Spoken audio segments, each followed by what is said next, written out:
सुजानगढ़ के राजकीय जीएचएस महाविद्यालय में international multi disciplinary conference on emerging trends in science, commerce and humanities का समापन समारोह शनिवार को दोपहर बाद आयोजित हुआ। सफलतापूर्वक आयोजित हुई 2 दिवसीय कॉन्फ्रेंस के समापन समारोह में मुख्य अतिथि प्रोफेसर पी.एस. Verma, guest of honour doctor Harshukh Chharang, Iran के प्रोफेसर अहमद हुसैनी रहे। मुख्य अतिथि प्रोफेसर पी.एस. वर्मा ने कॉन्फ्रेंस को सफलतापूर्वक आयोजित करवाने के लिए बधाई देते हुए इस प्रकार के आयोजनों को शिक्षा के हित में बताया। Guest of honour doctor Harshukh Charang ने प्रतिभागियों और विद्यार्थियों को वर्तमान समय में परिवर्तनों से अपडेट रहने की सलाह देते हुए कहा कि वर्तमान समय में एआई का प्रयोग मनुष्य की विवेकशीलता और तार्किक शक्ति को प्रभावित करने वाला है। उन्होंने नेप 2020 के बारे में जानकारी देते हुए इसमें आ रही बाधाओं से सरकार को अवगत करवाने के लिए भी कहा। प्रोफेसर अहमद हुसैनी ने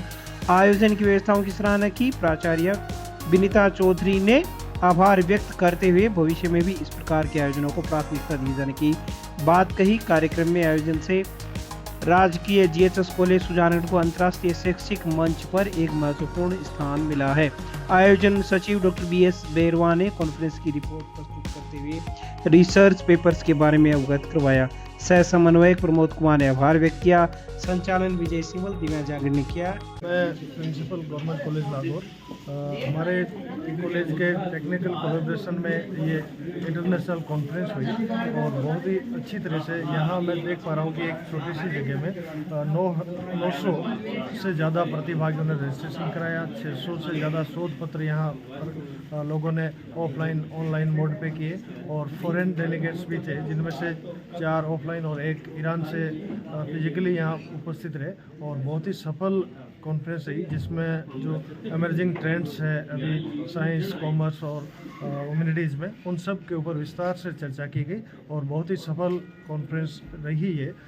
विशेष रूप से इसके आयोजन सचिव प्रोफेसर बी.एस. बैरवा और महाविद्यालय की प्रिंसिपल मिसेज वंदना जी, विनीता जी, इनके नेतृत्व में बहुत ही अच्छी तरह से ये कॉन्फ्रेंस रही और बहुत ही सफल कॉन्फ्रेंस रही। मैं आशा करता हूँ कि भविष्य में भी ये महाविद्यालय इस तरह की कॉन्फ्रेंस आयोजित करे और यहाँ जो प्रतिभागी आए उनसे मेरी भी व्यक्तिगत बात हुई कि उन्होंने बहुत अच्छी तरह से इसमें सहभागिता की और उनको बहुत कुछ जो इमर्जिंग ट्रेंड्स है उनके बारे में जानने का मौका मिला। जब मुझे संदेश मिला कि सुजानगढ़ में कॉन्फ्रेंस हो रही है इंटरनेशनल, तो थोड़ी सी हिचक हुई, क्योंकि इतना प्रचार किया गया कि सुजानगढ़ बहुत छोटा इलाका है, ये है, लेकिन यहाँ आने के बाद ऐसा नहीं लगा कि सुजानगढ़ एक बहुत ही सफल कॉन्फ्रेंस को आयोजित कर पाया। ये सीटीएस साहब की भूमि रही है और यहाँ जो कॉन्फ्रेंस हुई उसमें विदेशी प्रतिभागियों के अलावा जो हमारे यहाँ के जो विभिन्न प्रांतों से जो प्रतिभागी आए, उन्होंने काफ़ी अच्छे व्याख्यान दिए और उनके जो विचार थे एक दूसरे के विचारों से सब लाभान्वित हुए। और इंटरनेशनल कॉन्स में कराने में सर्वप्रथम तो मैं मैडम विनीता जी का बहुत आभार प्रकट करता हूँ, जिन्होंने इतने शानदार तरीके से व्यवस्था की, और बैरवा साहब, डॉक्टर बैरवा जो उसके आयोजक थे, और उनके सभी साथियों ने किसी प्रकार की कोई कसर नहीं रखी, चाहे वो प्रतिभागी हैं उनकी सुविधाओं की बात हो या उनके एकेडमिक सेशंस की बात हो, किसी प्रकार का व्यवधान यहाँ नहीं आया और इतनी सफल कॉन्फ्रेंस आमतौर पर कम देखने को आती है। मैं इन सभी का बहुत बहुत आभार प्रकट करता हूँ। करने के लिए सोच रहे थे तो हमें ये संदेह था कि हम इंटरनेशनल कॉन्फ्रेंस करवाने जा रहे हैं तो इसमें कितने सक्सेसफुल होंगे या नहीं होंगे, ये हमारे लिए चिंतनीय विषय था। जब हमने स्टार्ट किया धीरे धीरे, तो आज हमें जो सफलता इस रूप में मिल रही है कि हम 900 से अधिक इसके अंदर पंजीकरण करवा पाए हैं और 604 हमें एब्स्ट्रैक्ट इसके अंदर प्राप्त हुए हैं।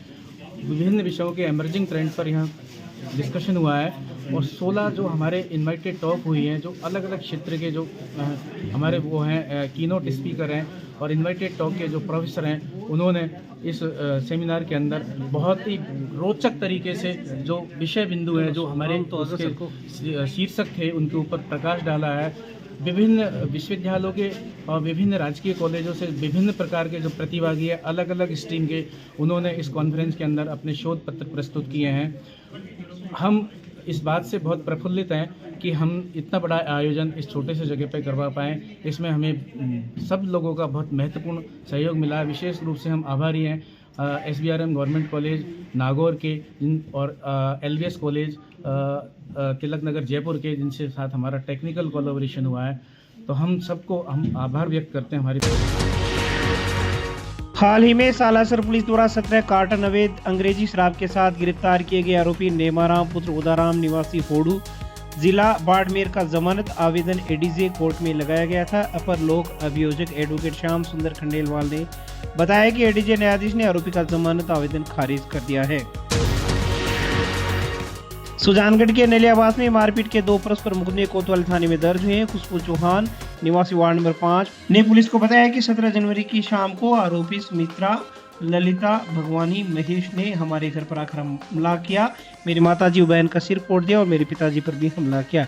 इसी के परस्पर मुकदमा दर्ज करवाते हुए भगवती देवी पत्नी निमिचंद जाट निवासी वार्ड नंबर 8 सुजानगढ़ ने मुकदमा दर्ज करवा के पुलिस को बताया कि 17 जनवरी की शाम को मैं दूध लेने के लिए जा रही तो रास्ते में गोपीचंद की पत्नी, उसकी लड़की भावना और खुशबू जोर जोर से चिल्लाते हुए मोहल्ले के लोगों को गालियां दे रहे थे। तब मैंने गालियां निकालने से मना किया तो गोपीचंद और उसकी पत्नी सजना और दोनों लड़कियां आ गई और रास्ता रोककर मेरे साथ मारपीट की और गाली गलौज भी किया। फिलहाल पुलिस ने दोनों मुकदमे दर्ज करके जांच शुरू कर दी है।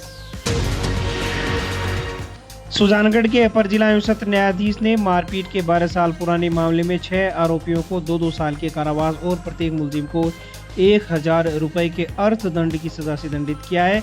अपर लोक अभियोजक श्याम सुंदर खंडेलवाल ने बताया कि रामचंद्र पुत्र दीनाराम जाट निवासी जिले ने सांडवा थाने में मुकदमा दर्ज करवाकर कानाराम, हीराराम, सीताराम, राजूराम, इमा देवी, संतोष देवी पर बाखड़ में घुसकर मारपीट करने का आरोप लगाया था। इसी प्रकार क्रॉस केस में भी दीपाराम और सूटी देवी को एडीजे न्यायाधीश महेंद्र प्रताप पाटिल ने दोषी करार दिया है। दोनों ही प्रकरणों में अभियोजन की ओर से पैरवी अपर लोक अभियोजक श्याम सुंदर खंडेलवाल ने की।